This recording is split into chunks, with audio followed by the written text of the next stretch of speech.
नमस्कार। साधना से संबंधित बहुत ही महत्वपूर्ण जानकारी इस वीडियो में मिलने वाली है, लास्ट तक बने रहें।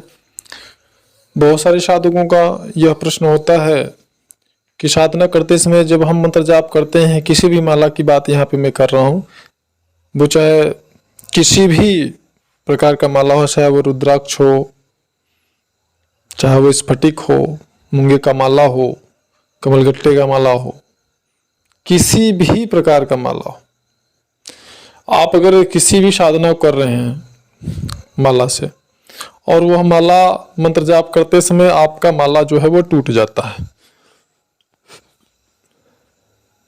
आप चाहे मान लीजिए 2-4 दिन, 10 दिन, 15 दिन, 20 दिन आपने साधना किया, उसके बाद में एक दिन क्या हुआ कि आप साधना यानी मंत्र जाप कर रहे हैं और अचानक से आपका माला टूट गया।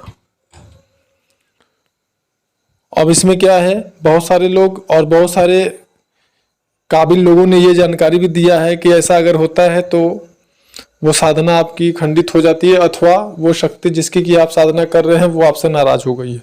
परिणाम स्वरूप आपके साथ में ऐसा हुआ। तो जो भी अगर ऐसा आपके पास में ऐसी कोई अगर आपका भ्रम है, मतलब आपका अगर ऐसा कोई विचार है या फिर ऐसा कुछ आप सोचते हैं, तो यह बिल्कुल गलत है।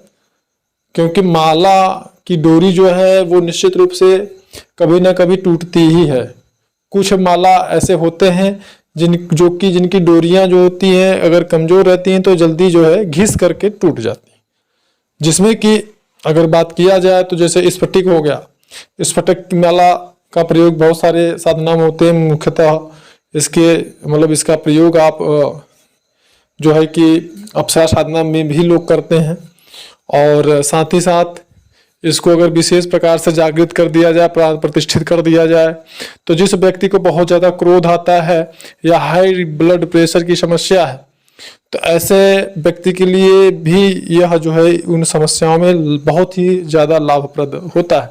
और इसकी जो डोरी होती है वह जल्दी घिस जाती है, इसका जो धागा होता है वह जल्दी घिस जाता है। आप कितना भी मजबूत धागा लगाइए बहुत जल्दी घिस जाता है। मतलब कि अगर आपने महीने 2 महीने जाप कर दिया, उससे 2 महीने 2.5 महीने, तो निश्चित रूप से वह जो है धागा घिस करके टूट जाता है। तो इसका यह मतलब बिल्कुल नहीं होता है कि आप जो साधना कर रहे हैं आपकी साधना खंडित हो गई, अथवा जिस शक्ति की आप साधना कर रहे हैं वो शक्ति जो है आपसे नाराज है। ऐसा कदापि नहीं है, ऐसा बिल्कुल नहीं सोचना चाहिए। दूसरी बात, अगर आप साधना कर रहे हैं और दीपक आपका बुझ गया किसी भी कारणवश, तो ये कभी मत समझिए कि संबंधित शक्ति आपसे नाराज है। परिणाम स्वरूप आपके साथ ये घटना घट रही है। दीपक किसी भी कारण से बुझ सकता है, तो यह बिल्कुल नहीं सोचना। दूसरी और तीसरी बात कि अगर दीपक आप लगाते हैं और आपके दीपक में लगातार फूल बनता जा रहा है, फूल बन रहा है, फूल। अभी हमारे वीडियो में हमने एक दीपक का चित्र डाला हुआ है, उसमें फूल बना हुआ है, तो आप देख सकते हैं कि इसी प्रकार से दीपक में अगर फूल बन रहा है तो ये समझिएगा कि आपकी साधना से जो संबंधित शक्ति है वह प्रसन्न है, बहुत ही ज़्यादा खुश हैं और आपकी साधना अच्छी चल रही है। और अब आगे मैं आपको बता दूं कि साधना करते समय मान लीजिए आपने मंत्र जाप कर लिया, तो मंत्र जाप करने के बाद में तुरंत आपको नीचे जमीन पर पैर नहीं रखना है, तुरंत आपको नीचे नहीं उतर जाना है, जमीन पे हाथ नहीं रख देना, पैर नहीं रख देना, तुरंत वहां से नहीं चल देना। मंत्र जाप करने के बाद कम से कम 15 मिनट 10 मिनट आप बैठ करके ध्यान मुद्रा में संबंधित शक्ति का स्मरण करिए।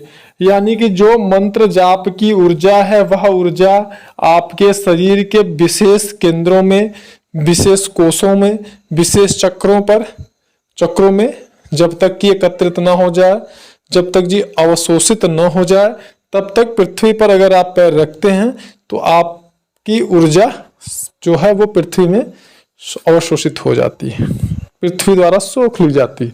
तो इसलिए ऐसी गलती नहीं करना चाहिए, अन्यथा आपका जो साधना की जो सफलता का समय सीमा होता है वह बहुत ज़्यादा बढ़ जाएगा। फिर तो आपको अगर जहाँ पे 3 महीने साधना करनी है, फिर आप कम से कम 1 साल साधना करेंगे तब जाकर के आपको वह योग्यता प्राप्त होगी जो योग्यता आपको 3 महीने में प्राप्त हो जानी चाहिए।